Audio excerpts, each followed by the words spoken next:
Hi, you're watching the Newsreel. I'm Archana Solanki. Let's get started with our cover story. The World Health Organization has identified 20 toxic cough syrups from India and Indonesia manufactured by 15 different companies, and they're linked to 300 global deaths.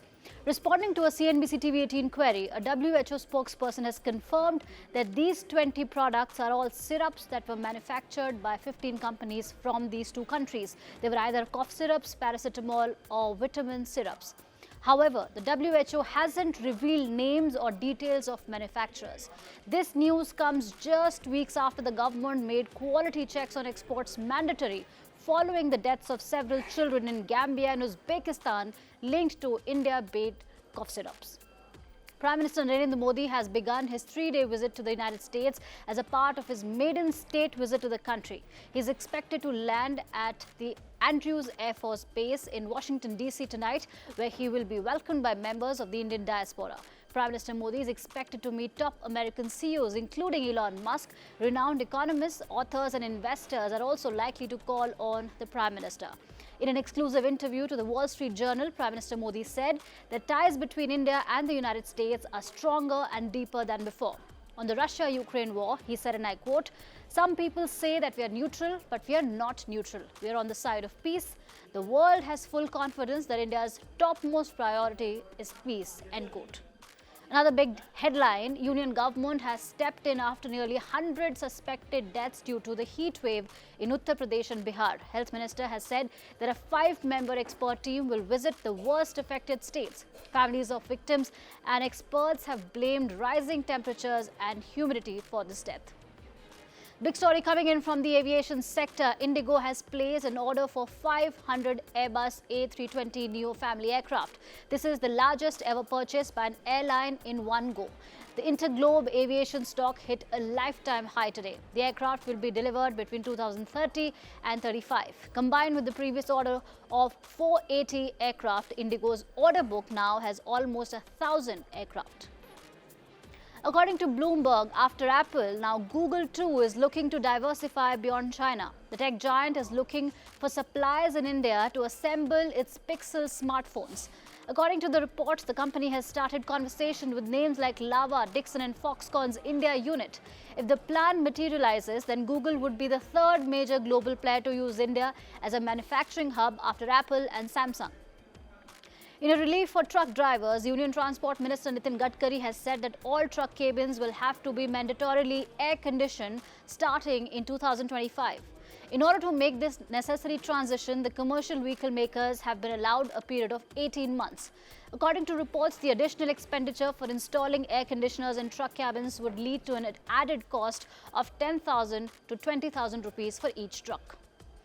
The situation in ethnic violence-marred Manipur remains tense. The Supreme Court has refused urgent hearing on a plea seeking army protection for Kuki tribals. And the court has said that it's purely law and order issue and has hoped that courts will not be asked to deploy the army or central security forces. Remember, over 100 people have lost their lives in bloody clashes between the Meitei and Kuki communities that first broke out on May 3rd after a tribal solidarity march was organized in the Hill district of the district to protest against the Meitei community's demand for scheduled tribe status. A report has warned that Himalayan glaciers could lose up to 80% of their ice by 2100, the end of the century, as temperatures continue to rise. This report, curated by the International Center for Integrated Mountain Development, found that the glaciers are melting at an alarming rate, which can cause both dangerous flooding and water shortage. Glaciers in the Hindu Kush and Himalayan mountain region melted 65% faster in the 2010s compared with the previous decade. Ice and snow in the region feeds 12 rivers that provide fresh water to 2 billion people in 16 countries, including India, China, and Pakistan. Over 30,000 affected as monsoon floods wreak havoc in Assam's Dibrugarh, Kokrajhar, and 15 other districts.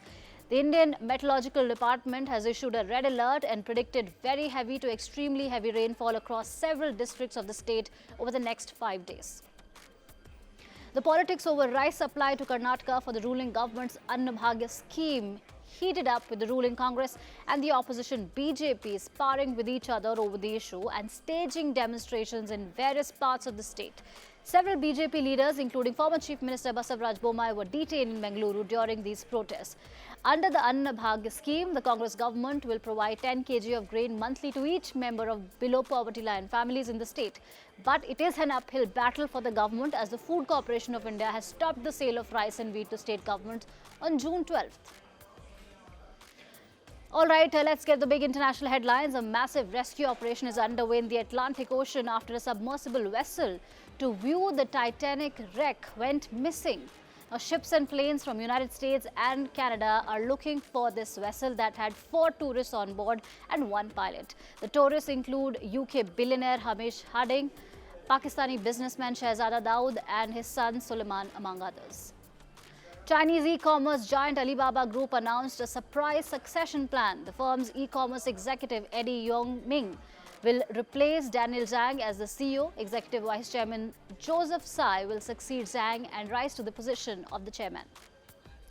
Trouble continues to mount for controversial influencer Andrew Tate. He has been charged in Romania with rape, human trafficking and forming an organized crime group to sexually exploit women.